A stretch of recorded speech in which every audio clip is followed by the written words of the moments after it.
Hello. Hi. Thanks, Kath, for doing this. That's the first thing I want to say, because I know that it's kind of hard being on camera and talking about something as personal as your own family. But I think that this is something that will help other families.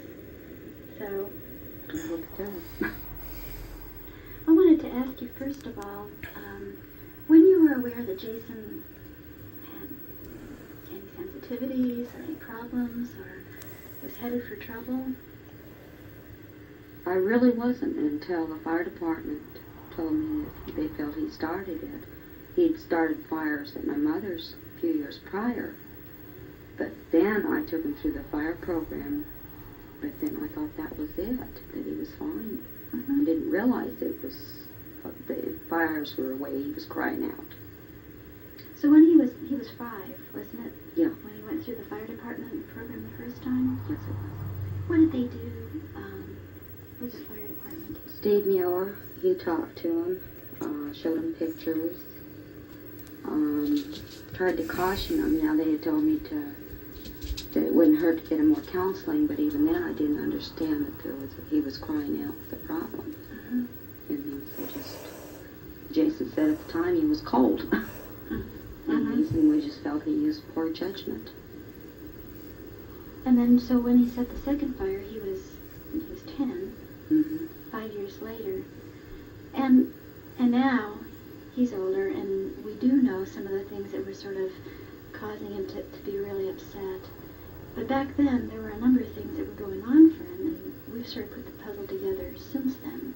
What were some of the things that were bothering him? Well, even before we left Virginia, the day before, we got a call that my aunt had been killed by a drunk driver. We came out here, and it wasn't even a couple months later. My sister and I had been in a car wreck. She ended up handicapped over the deal. Then a couple months after that, I ended up in the hospital with a blockage and major surgery. And his dad by then had gone on over to Germany because we were in the military at the time, and he'd been stationed over there. And from there we had Aunt Norma die, and ended up with some other cousins. My mother and my cousin Vicky both had been diagnosed with terminal cancer and was going through that. My stepfather committed suicide. My cousin's daughter turned out to be one of the Malala victims. And then, of course, our dog died, and just a number of things. My stepdad, I think I mentioned, committed suicide, and then my mother died, my cousin, and several others, and family members, even on my husband's side.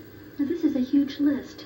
How many years did all this stuff occur? From the age of about 4, and we just, trying to remember, my husband just had another loss in his family, but I can't remember exactly when. It's been within, I believe, the last year that he had another death. Okay, so this has been constant since before the first fire. And then there were a number of things that were happening in your family, even besides all those losses, when he was about 10. Yes, it's not only included the death and the separation from my husband with him overseas, but it turned out our second son had been sexually molested as a child and had acted out on it by molesting children in the family, including Jason and things. And this came to a head as our second son had been turned in, or I had been informed and I had to turn him in because I wanted him to have the therapy because I myself was a victim and did not want my son victimizing. And there was things that the kids were saying that Jason knew was a lie, and he was angry because every time he did try to say what he seen or knew to happen, and they still get called a liar to this day. Even though later down the line a second cousin verified a lot of the stuff while Jason was here in the hospital, where there was no way they could elaborate their stories. So Jason was involved in a lot of the investigation for your second son. Yes, as far as basically the immediate family, the authorities never questioned him. But I because my brother got away with it. I would talk to my sisters whose children were the victims, and also another sister-in-law. And Jason would overhear things that was being said, and he'd take and tell us what he knew. And yet when it came out that he said something, then it was, no, Jason's lying. It was always Jason's a liar. I've been dealing with that even with my He ex just here. got fed up with it, and I think he kind of snapped there. And that's probably about the time when he set the second fire. Yes, it was. So looking back on it, it's pretty easy to see. But at the time, when he set the fire, I bet the focus was more on John than on Jason. Yeah, he was concerned, and I found out, too, that not only was he concerned about John, but he himself had been a victim, and he was afraid to speak out because he didn't want to get his brother in more trouble. He was afraid for his brother. So while all his cousins were telling what had happened to them, and then sometimes adding on to From that, 3 to 5. Jason was sitting there with the knowledge that he also had been abused and couldn't say anything about He was it. afraid to say anything because there had been so many allegations against his brother, and he was definitely afraid for him. Damn near 30 years to the date was I diagnosed with He autism. knew of lies that was being held against his brothers, or brother, and so he was just angry. And I remember asking him the first day that I haven't seen this in talked 30 to him if he had been abused, and he looked me straight in the face and said no, he hadn't been. well, that was the way he did us. It wasn't until he'd been up here, about a month, that I went up to visit him one day, his dad and I, and next thing he says, Mom, I want to talk to you. I've been masking the whole time. And he told me, and of course I got hold of you immediately. I think I irritated the head nurse there because I wasn't going to tell her what was going on until I explained to her. Then she got a hold of it. That's certainly understandable. But when he all along, before he had really told what had happened, he was pretty believable that he hadn't been abused. I didn't think he had. I really didn't. I believed him. He really did look you straight in the face and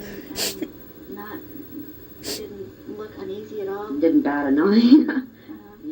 I wasn't, and that was it. It's called childhood The masking. therapy was going along pretty well, but there was still some anger there that we just couldn't figure out why he couldn't get past it, and that was probably part of the piece. Yeah, he was holding back.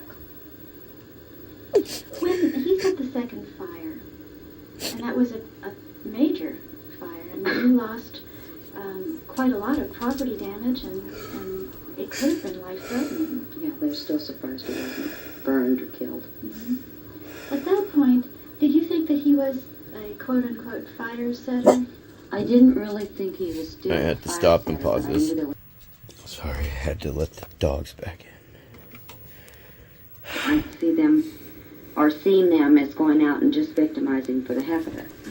And I didn't put Jason in a category. So that when I first came forward, I was doing it because I knew there was a problem that had to be dealt with, but I still didn't visualize him as an actual arsonist or anything like that. What was your view of what an arsonist would be like? Somebody just to be vindictive, or as a practical joke or something, going out and starting fire just to get their kicks. And I didn't visualize him going out starting fires just for the fun of it. And things which I first seen an arsonist doing. Jason isn't a vindictive kid who just does things for the heck of it, or to be mean to somebody. Not as a rule, no. And even the time he did start the fire, and he originally started out with the intentions of helping his brother, Right. but then got fascinated in it and seemed to take, and I don't know how to explain it, but That part there, I'm going to stop right there. Because what happened was when we were trying to start the barbecue, we couldn't get it started. And I was never taught about the volatility of gasoline or anything like that. And I seen my dad and them use it on the burn pile out back. So I thought it was the same thing as what was used in the barbecue, like barbecue fluid. Wasn't told the difference, nothing. And so when I put the match in there and my brother was standing there, we were having trouble getting it going, so I grabbed the little gas can and I went to dump it in there, and it flared up and I dropped it right there. The reason why they think I did it on purpose is because I didn't get singed. I got called a liar over that for many years. And see, I've been dealing with this for a long time. This is a very, very personal part of my life that nobody knows about. Neither of my children's mothers seen this. Neither of my kids have seen this. I haven't even seen this since I was a child. I just happened to find this about 20 minutes ago. Faction out of lighting the fire at that point. Mm-hmm. And And that's what we've sort of figured out uh, over the months of his telling and retelling the story and adding more things to it. But he really hasn't come out with the absolute, complete story yet. no, he hasn't. I think he's afraid to, because now again it goes back to his brother. Mm-hmm. No matter what his brother said or he said, they were the liars. Mm-hmm. And it seemed like because the kids had a problem, My that mom had a problem made problem them calling bad me a liar a kids lot and too. liars. When they did try to tell the truth, nobody would believe them, so they figured, why bother? Right. My mom And did that also, for a long he had time. given John the advice to be honest to all the investigators and the treatment providers and all that. And then what happened to John? No matter what John said, he was lying. The other kids was... And the reason why he kept failing was because of where I was concerned. I was the one victim of his that was not that he got away with, and I was the longest standing one from the age of 3 to 5. My mom said years later, right in front of me, that she was happy that my brother got away with it. blame him for anything, and he took the fall for it. He's in Oregon State Hospital now. There is still one victim he still denies any contact with, sexual contact, but yet he admits to things far worse, including the sexual attack on his brother. Yet he got away with He it. said more than other people have said. I mean, his victims have accused him of things, but John has actually admitted to extra things. Yes, he has. And then, has that helped him in any way? No, I think if anything, all they did is persecuted him more. He was told originally, and we encouraged him to tell the whole truth, who all he victimized. And he was told that if he said who all he's victimized and stuff, all it would do is get him therapy.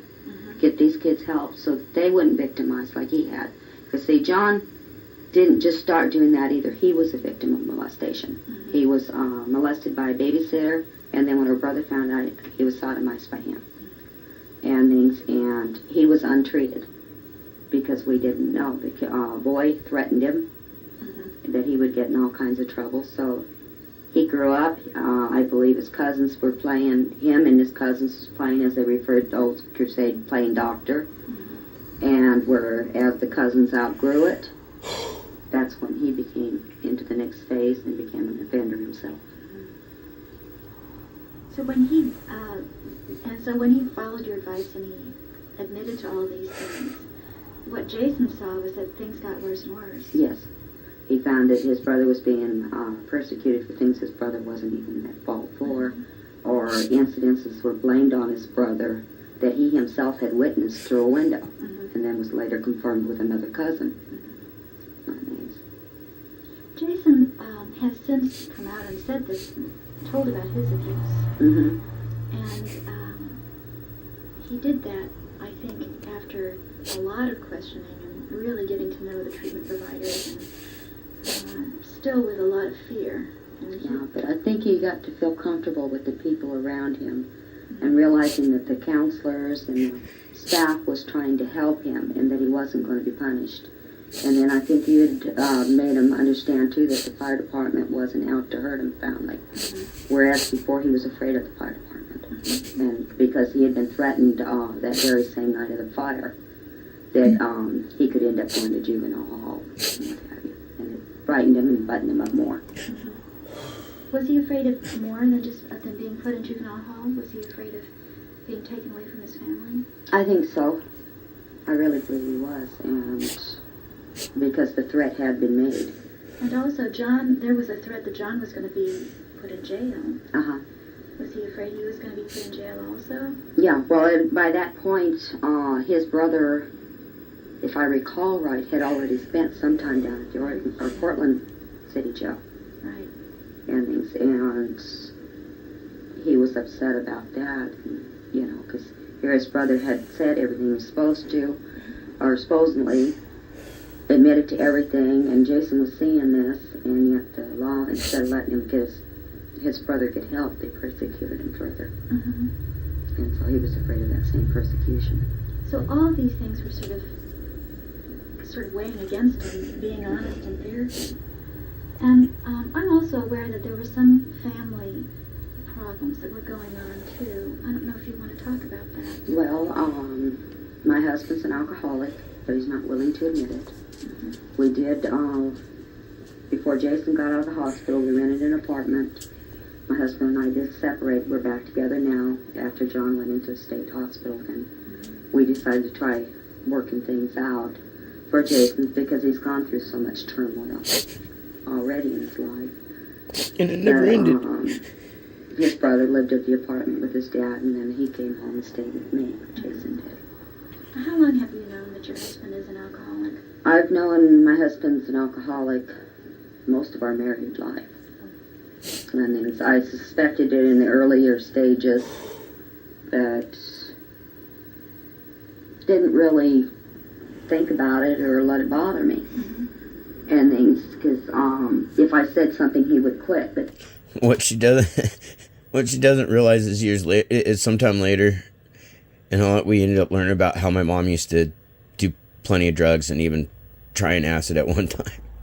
So yeah, you guys have no idea what I've been through growing up, and even my own mom, right there, what you're seeing is just one side of her.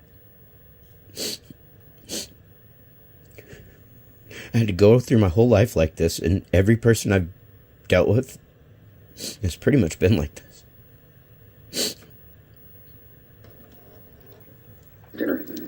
Where I would bring him genetic beer in, which non-alcoholic, and he would drink that for a while, and I'd think, okay, we're going to get it square. Then I'd look in the refrigerator one day, and I'd see some off-the-wall brand of beer. And this has happened consistently. Now I don't allow any kind of beer in that because he is still an alcoholic and he is still untreated. And it not only concerns me, it concerns Jason. Jason knew that his dad was an alcoholic. I think my guess is Jason probably has known for quite some time. Yeah, I don't think he fully understood what an alcoholic was until I voiced it. And things that I think he suspected it. And he just didn't understand for sure if his daddy was or not.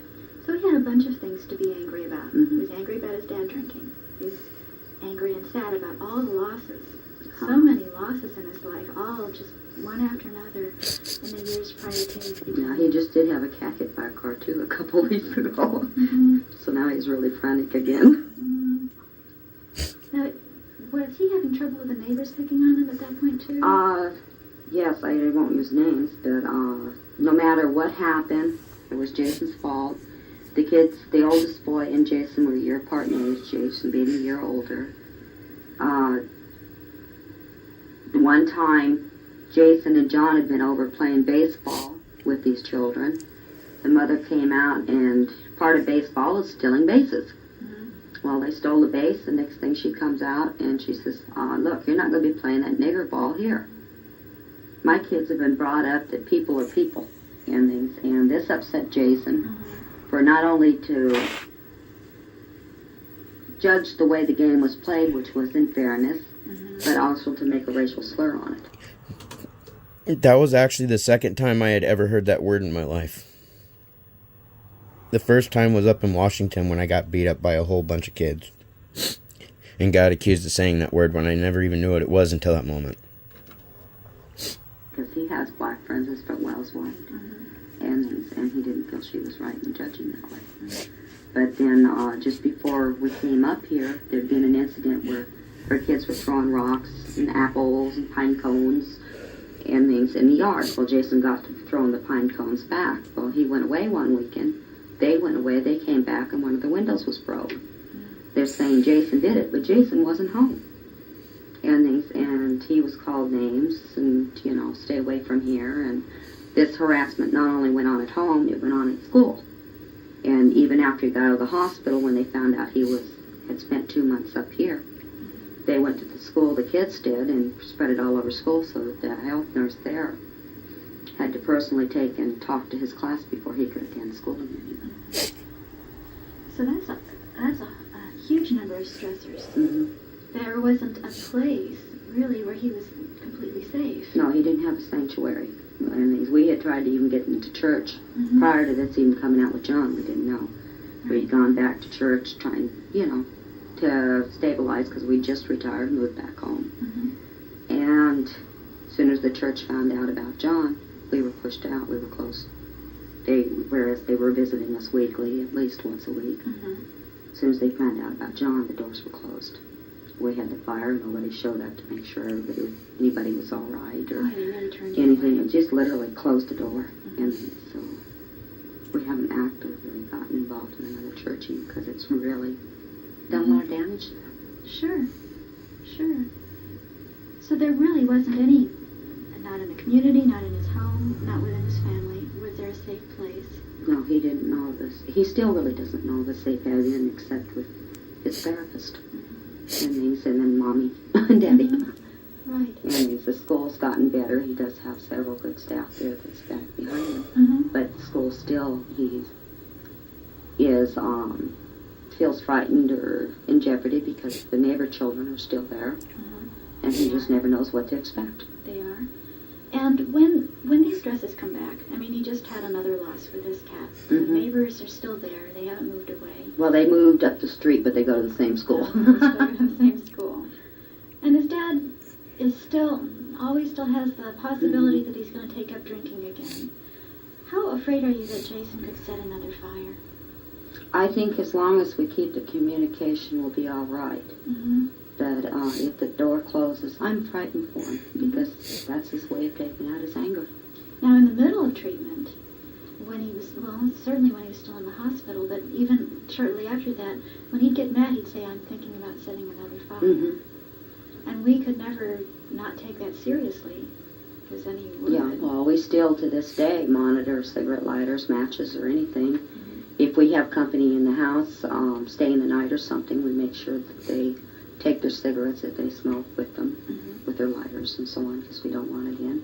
We've had incidences where one of Jason's friends, or actually two different friends, came over to the house, young boys, with cigarette lighters, and they were asked to take them home because they're just not allowed in the house with them.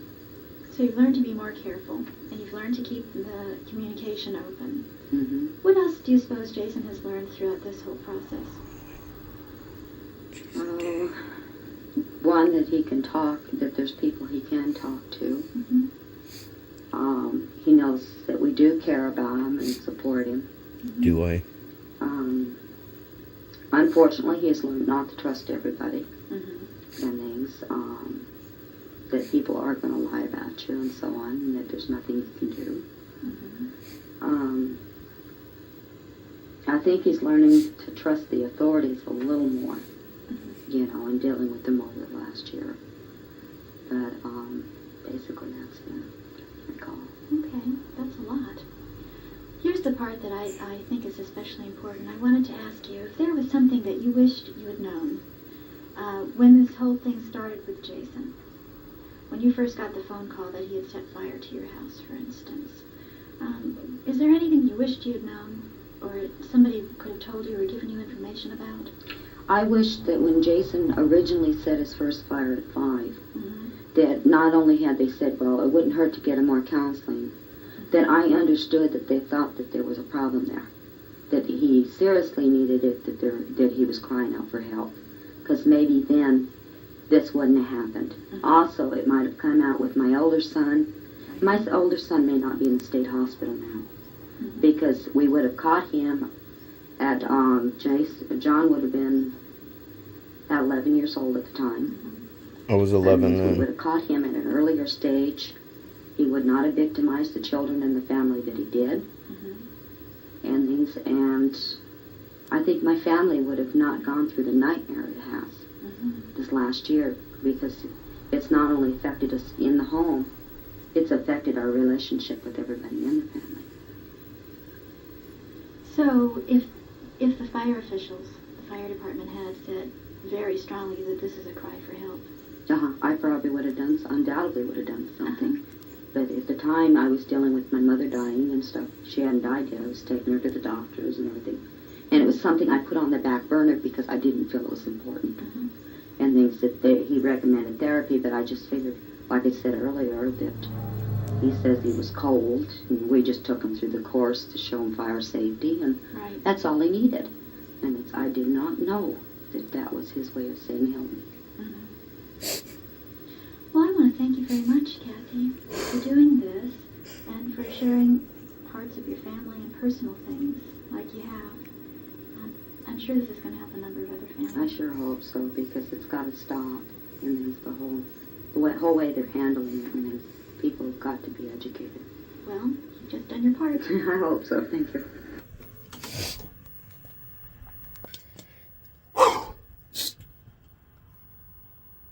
I haven't seen that since. Whoops. I'm still trying to figure out how to turn this thing on. I haven't seen that since I was a little kid, not since back then. That's a part of my life I never talked about. My kids didn't know about. Or anything. Yeah, the therapy helped. I didn't, after that situation with my house and catching the barbecue and then the chicken coop, or chicken/cat coop, it was more of a cat thing. And then the house on fire. That shit never happened again. But instead of doing that, I started bottling. But watching that and listening to my mom, I can't help but sit back and look back and realize that I had every sign of autism going on back then, too. I understand why I get so upset when I'm telling the truth, and I get angry about it because I'm constantly being called a liar. I'm constantly being dismissed. All that. So I just shared probably the most personal thing in my life, and then